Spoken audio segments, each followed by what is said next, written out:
You're listening to the Online Marketing Made Easy podcast, episode number 127. Welcome to the Online Marketing Made Easy podcast. Business advice so easy, you'll feel like you're cheating. And now your host, Amy Porterfield.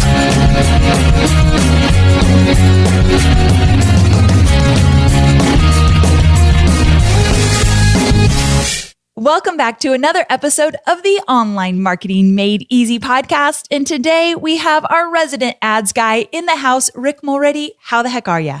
I am doing awesome. And I'm super pumped up for this Q&A episode. It's going to be really good. This is the thing that gets me so excited. Every time we do an episode together all about Facebook ads, I post in my private Facebook groups and I ask my students, what do you want to know about Facebook ads?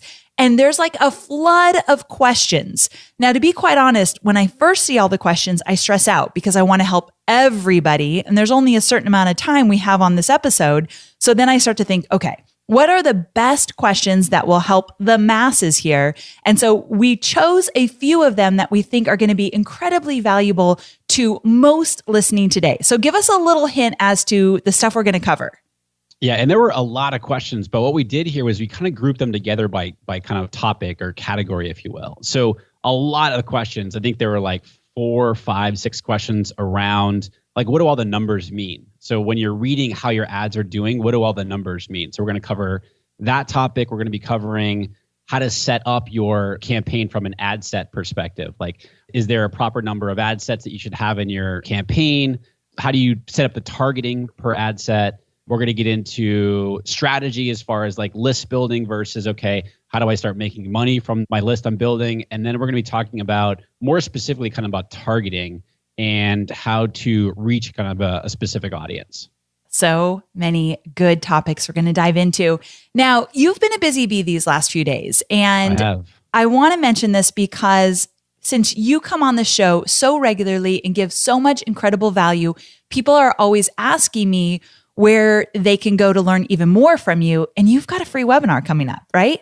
I do. Yeah, we're going to be talking about how to create an automated system that brings in leads and sales every day for your online business using Facebook ads. I am super pumped about it. Okay, this is going to be a good one.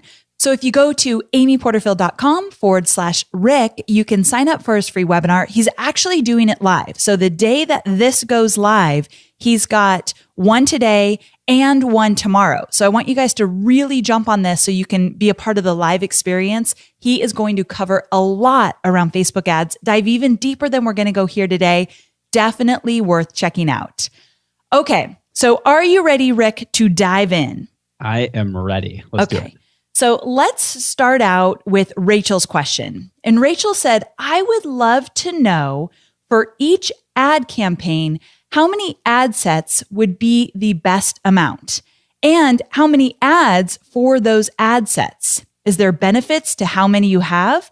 And I love this question because I think many different ad experts do this differently. So it's not necessarily a black and white answer. Is that right? Mm-hmm.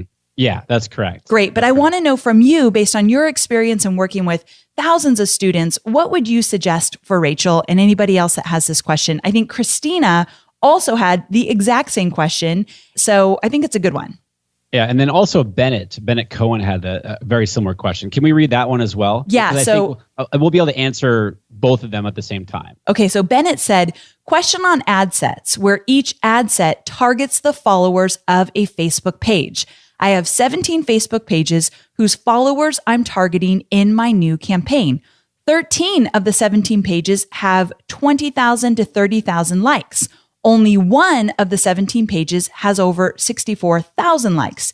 Each page has 2 ad sets, one for mobile and one for desktop. Each ad set has its own budget. 34 ad sets seems overboard. I'm thinking of combining the smaller ad sets into one larger one. Any downside to this?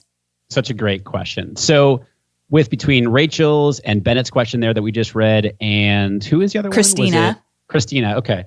So basically I want to kind of address Bennett's question first, where he said 34 ad sets seems overboard.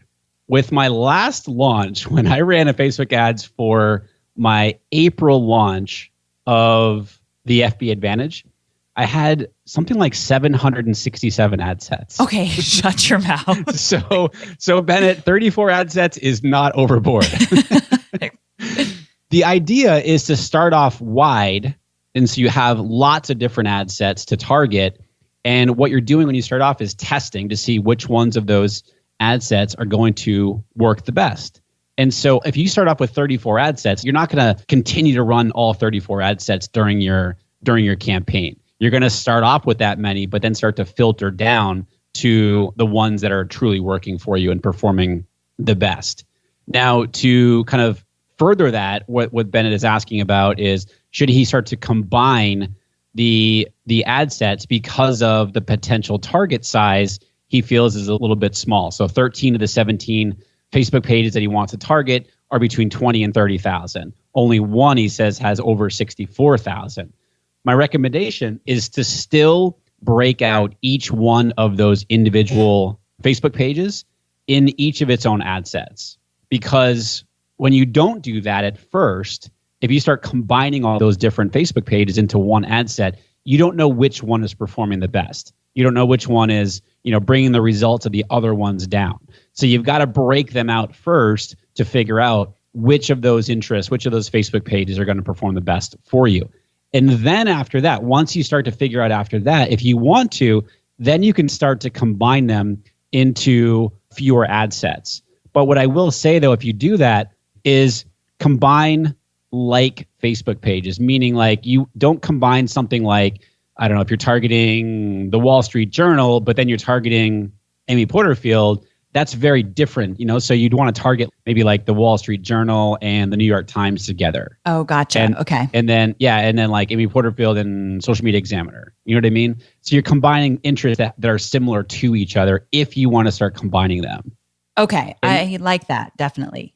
Yeah. And then so that kind of answers Rachel's question as well, as she's asking how many ad sets would the best amount be? There is no best. It just depends on really what kind of audiences that you want to target, what your budget is, because you do have to set a budget per ad sets. And then to take it a step further, Rachel's saying how many ads per ad set. And what I like to do is when I'm split testing different ads, I do like to put one ad in each ad set, because what I've found, and we've experimented with this a lot, is when we put multiple ads within an ad set, Facebook quote unquote declares a winning ad. As I said that, Amy, I was just using air quotes. No, don't use air quotes. You're not allowed to. Couldn't you see that? I was doing that. I really felt it through the mic. As I was doing that, I was like, why am I doing air quotes right now? So Facebook is declaring a winning ad far too quickly. So for example, if you have like 2 or 3 ads within an ad set, you start your ads, let's just say at 7 a.m. in the morning. Well, within the first few hours, Facebook is picking one of those ads that is already out of the gates performing the best, and then puts all of its delivery emphasis on that one ad, and then doesn't give much love at all to the other ones. When in reality, the other ones still could be really good ads. Facebook's algorithm just didn't give it much chance to deliver to those other ones. That's why I like to break ads up if I'm going to be doing split testing, and so put one ad per ad set. Okay, so I have a question about that. In Bennett's case, he has, let's say, 17 different Facebook pages, and he's breaking them up into mobile and desktop. So he's got these 34 ad sets. Is he using the exact same ad for all 34 ad sets? Yes, I would do that. And then when he feels that maybe there's some ad fatigue, he changes the ad? Yeah, exactly. Okay. Exactly. So Bennett's probably saying, well, I don't have a big budget. I'm just guessing. So if each ad set has its own individual budget and I have 34 ad sets, and let's just say that the minimum spend I can do per day is $5, well, now I'm looking at $150 a day. And he's probably saying, well, maybe I don't want to spend that much money. So you start testing. So you just group, instead of starting off with 34, maybe you start off with 5 of those ad sets and targeting groups and see how those do. And then you run those for a few days, and then you start mixing in other ad sets where you are turning off the ones that are not performing well and then starting new ones to see how they perform. It's just a big, you're always testing to find out which ones are performing the best. Okay. And do you like Bennett's idea of breaking them up into mobile and desktop? So those are 2 separate ad sets? I do. And of course, you can combine them into one ad set. And then once they are running, you can see in Facebook's reporting how the mobile and how the desktop are performing, which is great. It's good that they break it down like that. But what I don't like about that is if you're getting better results, let's just say from mobile than you are desktop, and desktop is bringing down the overall performance of that ad set, it's kind of telling Facebook, you can be getting better results. In my experience, what we've seen is that when you break them out, mobile in one ad set, desktop in another ad set, you know very specifically which one is doing better, and you don't have one dragging down the results of the other one. Does that make sense? It does. Now, as you went through Rachel and Bennett and Christina's question around ad sets and ad campaigns, a question kept coming to mind because I hear my students ask me it all the time. Now, you're not going to love this question, Rick. However, I do think you can add a little context around it in the sense that they always ask me, how long do I run my ad to know if it's a leading contender so I could turn off the other ones? Like, what's the period of time that they should be running these ads? Oh, I do love this question. Oh, good. I do love it. Because this is one of the biggest mistakes that I see people make is that they don't let their ads run long enough. And so going back to the example of, okay, if I start my ads at 7 a.m, people really want to know, and myself included, I totally get it. Like, you want to know as quickly as possible, okay, how are my ads running? Yes. And let's just say you're checking your ads at like 2:00 in the afternoon and they've been running for 7 hours. And they go in and look at the results and they're like, well, these are not very good results so far. You've got to give your ads time for Facebook's algorithm to do its thing. You've got to give time to get your ads into the algorithm. You know, Facebook wants your ads to succeed. And that's what the algorithm is trying to do. It's trying to get you high performing ads when you start your ads. So I recommend at least 2 to 3 days. So 48 to 72 hours, don't touch your ads. Once your ads are supposed to start, I would go in there and confirm that they're live, but that's it. Like, confirm they're live, okay, good, and then go back a couple of days later and then check in with your ads, because you've got to give time for Facebook's delivery algorithm to start doing its thing. Nice. Okay. I'm glad that we put a stake in the ground with that one. I think my students really needed to hear that. Okay, so let's move on to the next question. And Christina had a 2-part question. And the second part of her question is this: when targeting people who like a certain Facebook page, should you also narrow audience if you want to target specific types of people from that Facebook page, or make your copy in the ad let people know who it's for? So here's her personal example. My personal example is that I am targeting pages that kindergarten through 6th grade teachers tend to like, but my target market is kindergarten through 2nd grade. I can narrow my audience by including the job titles of kindergarten teachers, 1st grade teachers, etc. But should I? Not everyone that I want to reach might list their job title in Facebook. Should I just write in the ad copy that the information is for kindergarten to 2nd grade?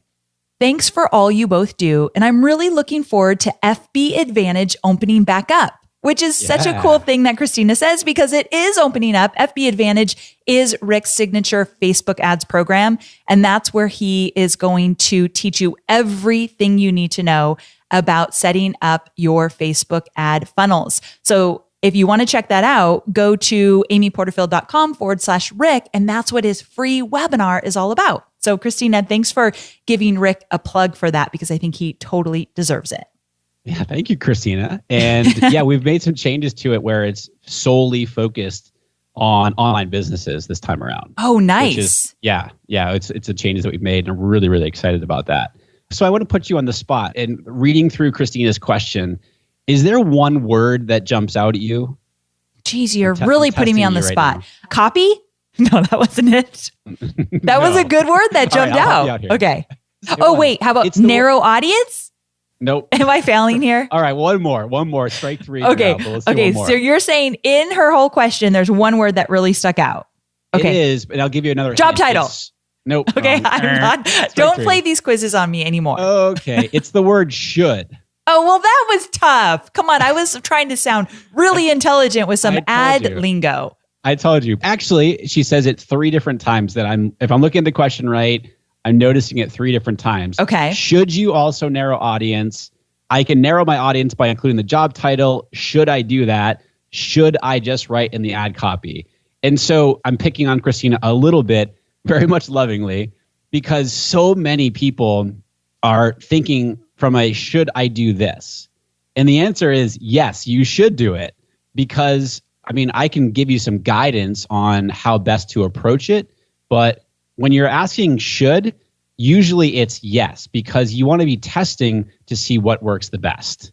When you're asking yourself, should I do this? Usually it does mean, yes, I should test this out.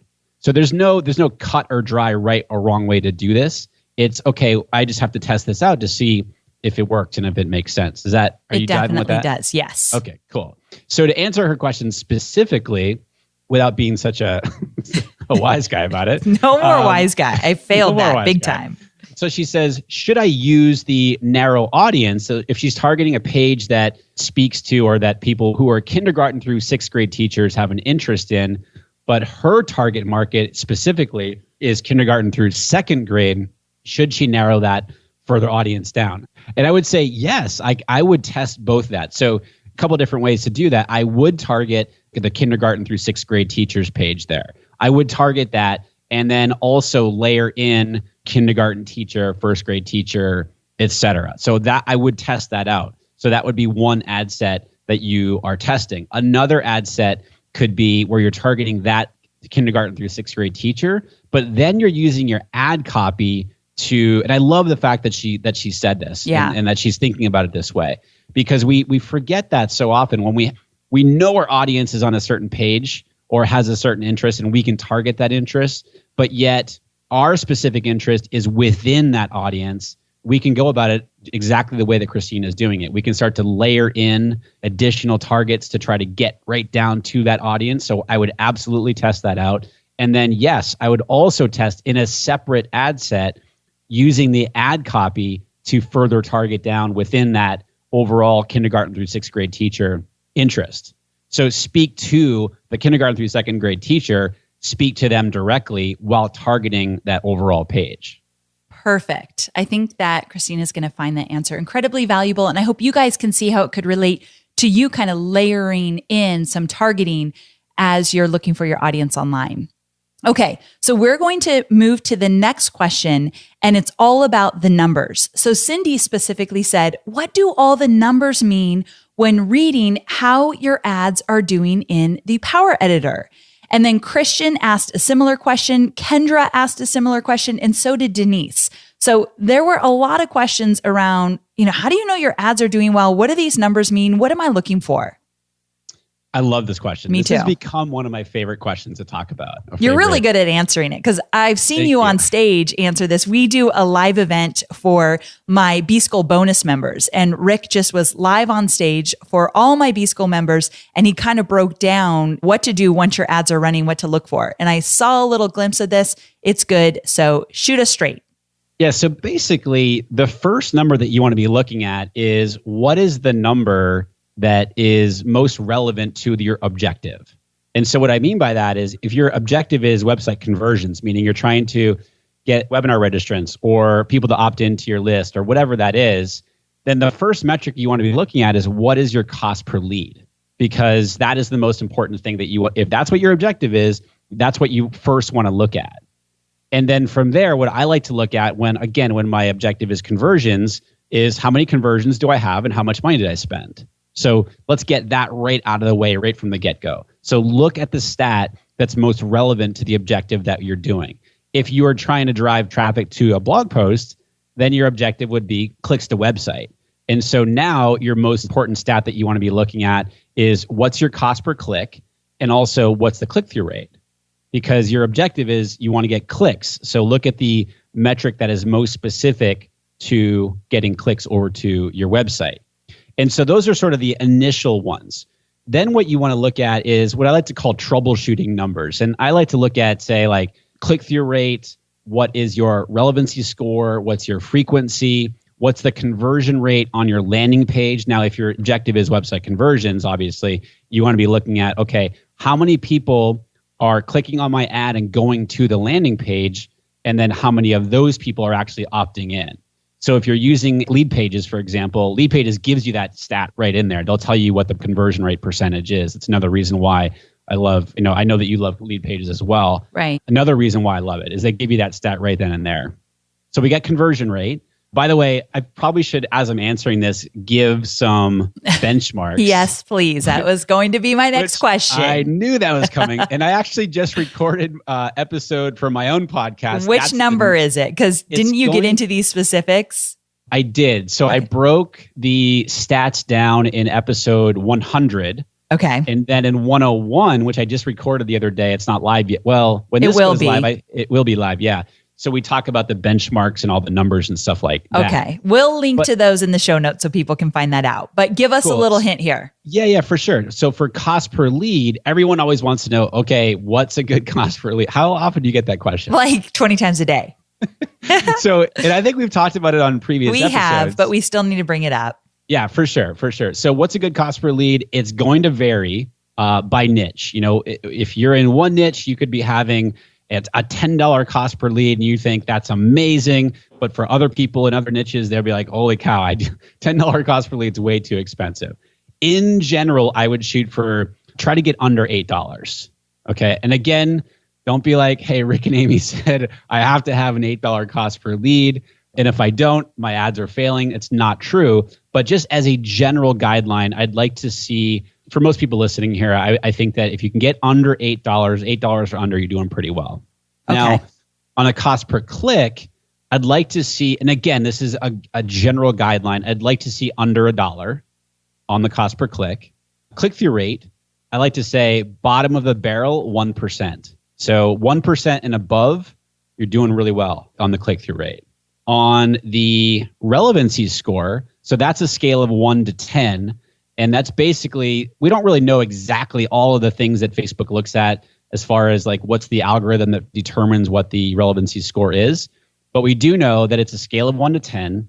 The higher you are closer to 10, the better that your ad is performing. And Facebook is going to reward you with lower costs and more delivery.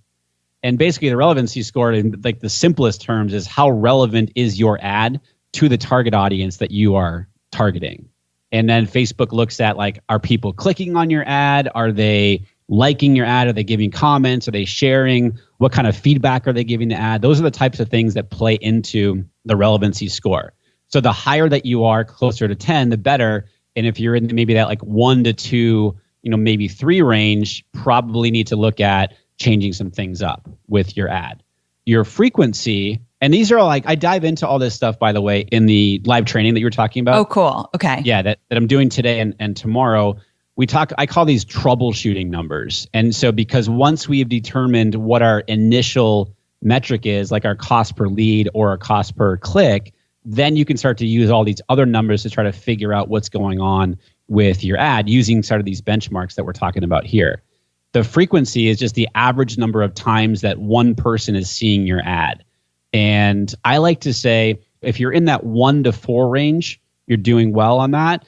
I think if you get 4 and above, you get above 4, people start to tune your ad out. And I call it banner blindness is a term that we've used forever, is that if someone's seeing your ad too often, they're just going to start to tune it out. And so that's where your frequency number comes into play. If you have a really high frequency number, it's not engaging the person anymore. Gotcha. So those are the stats I think you should, in the simplest form, those are the stats I think you should focus on. Good stuff. I love that you broke that down for us.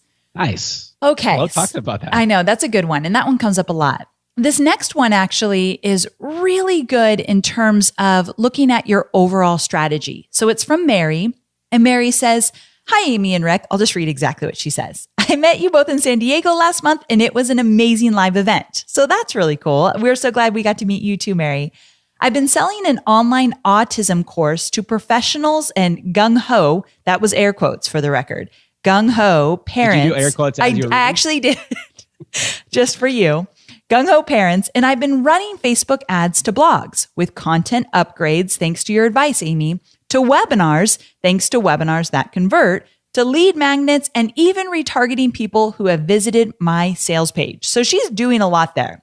She says, "I'm spending about $500 a month on the ads and getting really good conversion." So basically, she's getting 5-cent clicks to her blog post. And when she's having people opt in for her webinar, about 30 to 60 cents, which is crazy low. So that's good. And my list has grown from 2,500 to 7,500 over the past 18 months. Awesome. So my question is, how do I know how much to budget for Facebook ads going forward? Now, this is the part that you guys really need to pay attention to, because this is where Rick and I thought, ooh, this is something we want to address. Doubling or tripling my list size is nice, but simply growing my list is not generating regular income.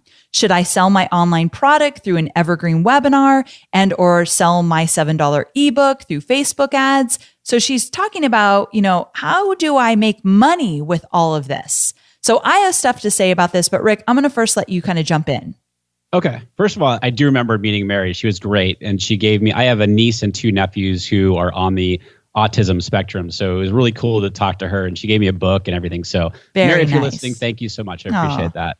Yeah, this is a common thing. So you are spending awesome to triple your email list size in the past 18 months. And so just to kind of, in my head, to kind of recap what she's doing is she spent this money on Facebook ads to build her email list, getting great results, but she's not ROIing basically. Doesn't have a plan in place at this time to get her money back that she spent on ads. She's like, okay, I've done this well so far.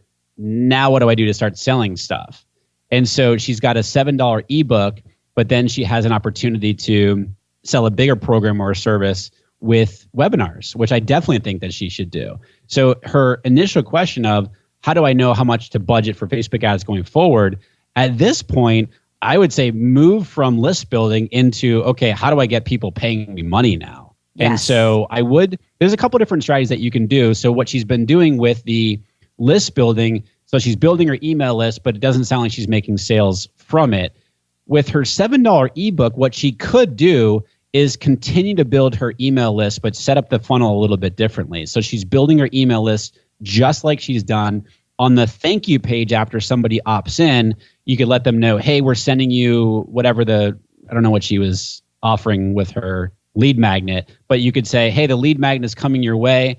Also, want to let you know, and granted, this is off the top of my head. This is not, don't take this as ad copy. I'm scared. But I want to let you know I have this ebook that takes you through blah, blah, blah. Yes. And it's only $7. Some people call this a tripwire, and it's basically a way to start to make your money back on the ads that drove people to that page. And so she could offer that $7. It's a very inexpensive product that she can put in front of those people who have just opted in. And so offer that $7 ebook and then get people into an email follow-up series that offers them. Now, there's a couple different ways you could do this. You could send people from your thank you page right into the email follow-up series that offers a webinar to sell the online product. Okay, so whatever that product is, she could sell it through a webinar, and that you could get people into the webinar through the email follow-up series. Or right after that $7 ebook offer on the thank you page, you could also be offering them the opportunity to register for a webinar. Now, if you go that route, I would be evergreening your webinar. But first, start with doing the live webinar first. If I'm stealing your thunder, Amy, no, this is good. So do the live webinar first, really hone that in, really get your messaging down, make sure that it's converting and people are vibing with it. Get that down first, and then you could move that into an evergreen offering. And so essentially, if it's an evergreen offering, you could get people into sign up for your email list on the thank you page, let them know that, hey, we're sending you the lead magnet, offer them that $7 ebook, yes or no, depending on whatever they do. But right then and there also, you could offer them the opportunity to sign up for the evergreen webinar. Good stuff. I love that you got into very specifics for Mary and anybody else kind of looking for advice in this area. I think the only thing I'll add is it's all about your overall strategy. And if you feel that you are putting all this money into Facebook ads for leads only, and you are not seeing a return on your investment, then you're not setting up your funnels and strategy overall to sell something. Now, with Mary, she said that she was running ads for a webinar. I think where it came to is the fact that she was doing these live webinars, maybe not enough to see money come in regularly. Is that kind of what you got from that? Yeah. Now that I'm reading through the question here. Yeah. I mean, she was getting opt-ins and webinar registrations for 30 to 60 cents a lead.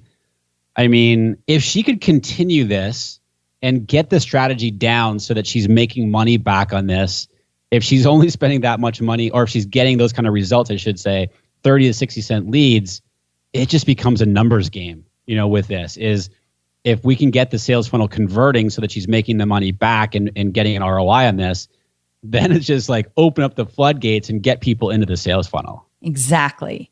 So I think a lot of people are hesitant to sell too much or to promote too much, but definitely Facebook ads become wildly valuable when you're not only growing your email list, but then you're obviously converting that list into customers. You have to be promoting. One of the biggest lessons I learned when I took on a business partner, I've talked about Devin, my business partner, a lot. And even one time, Rick, you asked me, like, what do you think was one big shift you made in your business that kind of skyrocketed your success since having a business partner? And I said, one of the things that Devin did really well with me is he encouraged me to promote more often and even a little bit more aggressively. Now, I use the word aggressively because I was a little bit timid. I didn't want to email too much. I didn't want to fatigue my list, or I didn't want to be too pushy. But Devin kind of put me in the right mindset to say, look, you've got to be promoting on a consistent basis. And that for us turns out to be about once a month. Now, sometimes it's a big launch or just a little launch to a segment of the list, but we're constantly promoting. And that way, when Devin says, I want to spend $150,000 on our ads for this launch, I don't freak out because I know we have a system now to turn the leads into customers. So you get more confident in spending money on ads when you see that they're actually making money. Funny how that works. I love that. I love the fact that you brought that up, because once Mary does this a few times, she can start to see, okay, for every 50 cents I'm spending on a lead, I'm making this much money on the back end as I'm selling stuff. So she might make, I don't know how much her product is. Maybe let's just say it's $100. She could say, for every $20 I spend on ads, I'm making $100. Yes. And it's like, all right, I'm going to 5X my ROI. I'll do that all day long. That's a game changer right there. So Yeah, it takes a while to get there, but definitely becoming a student of Facebook ads and really understanding, like we said earlier, what those numbers mean, that makes a huge difference right there. So I'm glad we covered that. I'm going to deviate one more thing that I actually forgot to tell you about this, Rick, that I wanted to address this really quick. And then we're going to get into our final question, which is about using ads for high ticket programs and products. So that's going to be our final question to wrap up. But before we get there, I wanted to address a question that came through from Penny. And Penny says, after hearing the podcast that you and Rick did about the ad spend calculator, and so just to let everybody know, this was super popular for us. The last episode Rick and I did, it was number 123. So amyporterfield.com/123. We talked about how much money should you spend on your Facebook ads to see success with your webinar. And then Rick had this great idea to create this calculator through Google Docs that you can punch in your information and get the results. But Penny's saying, after she, played with that calculator, she's thinking Facebook ads aren't right for me right now. She says, I don't have a few $1,000s to spend on ads to see success on my webinar. Now, I wanted to address this because the first thing is, and I saw this from a few people, we did this calculator, and if you punch in your numbers, and let's say you want to make $5,000 on your webinar, and you're only using Facebook ads to fill up the webinar, you'll see that you've got to put some significant money to your Facebook ads to have that successful webinar. But one thing that Rick and I really addressed, Penny, in the episode, as well as in the cheat sheet we supplied with episode 123, is that you don't need to use only Facebook ads to fill up your webinar. So what I'd love to see people do is go back to that calculator. And let's say if you have a goal of $5,000 that you want to make on your webinar, let's say $2,000 of that will come from webinar registrants. The other $3,000, you can use your email list. You can use free social media strategies like Facebook Live and Instagram and Insta Stories and whatever else you want to use to talk about your webinar. So all the money that you collect on a webinar doesn't need to come from using ads to fill it up. Does that make sense, Rick? Absolutely. Yeah. And I've gotten that question since then as well. It's like, well, if I do all this and my goal is X and I put the numbers in the calculator, well, I'm going to be spending more than what my goal is. And so I want to be losing money. So I'm so glad that you clarify. It doesn't all have to come from Facebook ads. There's other ways that you can do it as well. Yes, exactly. Okay, good. So I wanted to address that. And then for our final question, let me get back to our little document here. Katharina says, I would love some insights on doing Facebook ads to sell high-priced coaching packages. Is this possible without a huge several week long funnel? So let's say she wants to target people who already visited her Work With Me page. Do they need to go in, a huge funnel? She said, any insights on that would be appreciated. What do you got for us?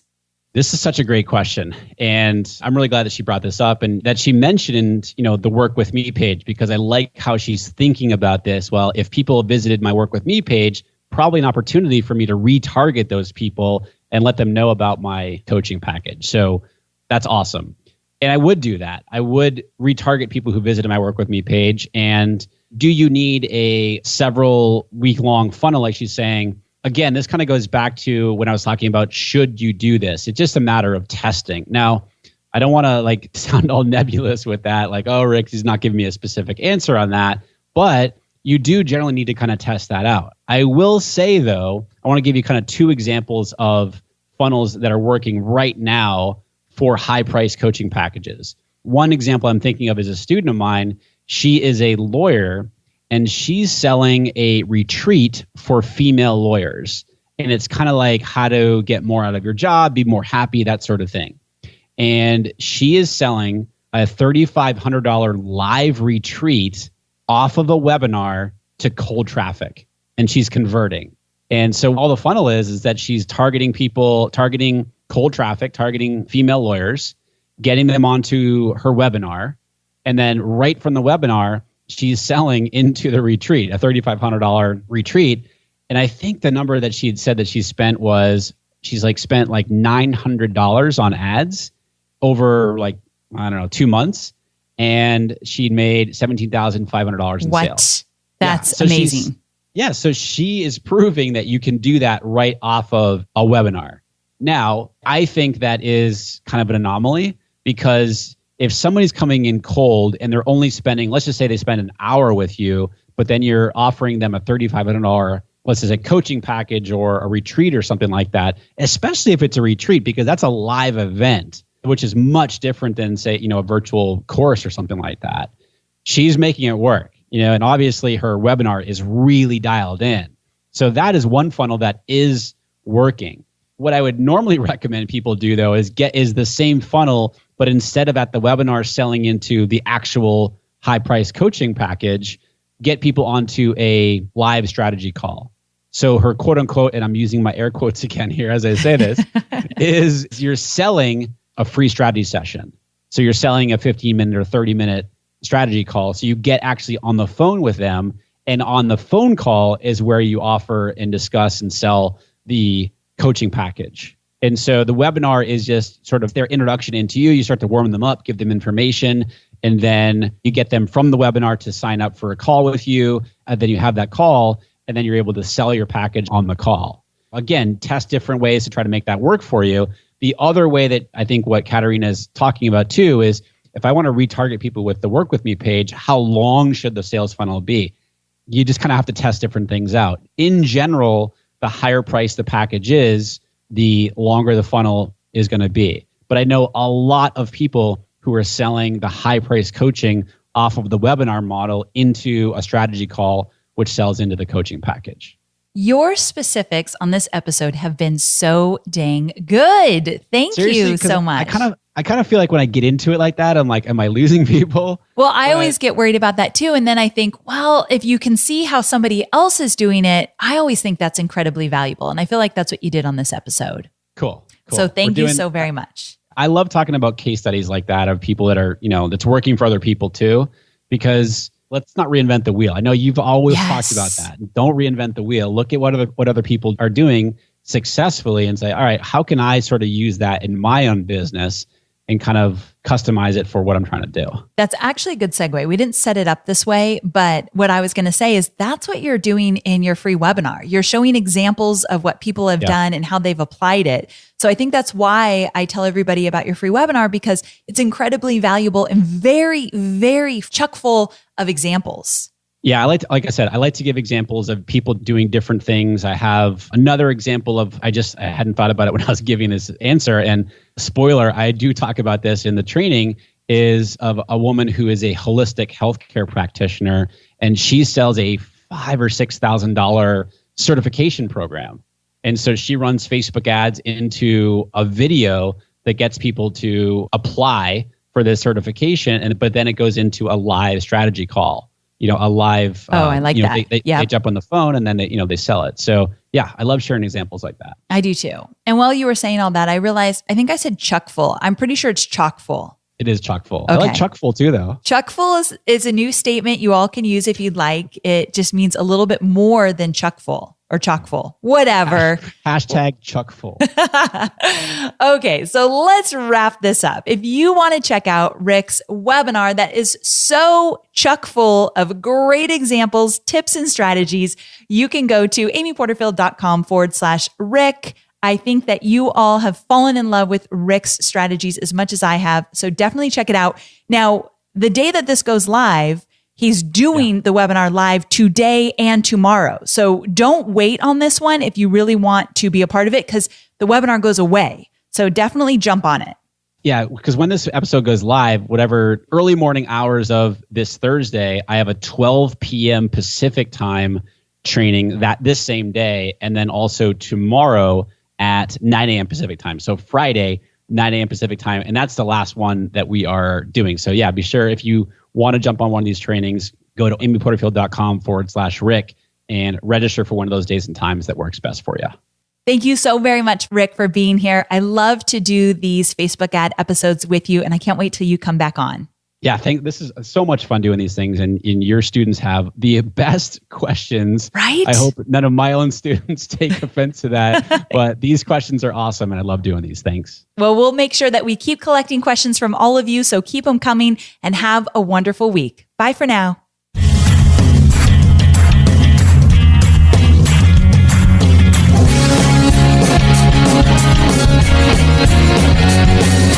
Thanks for listening to the Online Marketing Made Easy podcast at www.amyporterfield.com.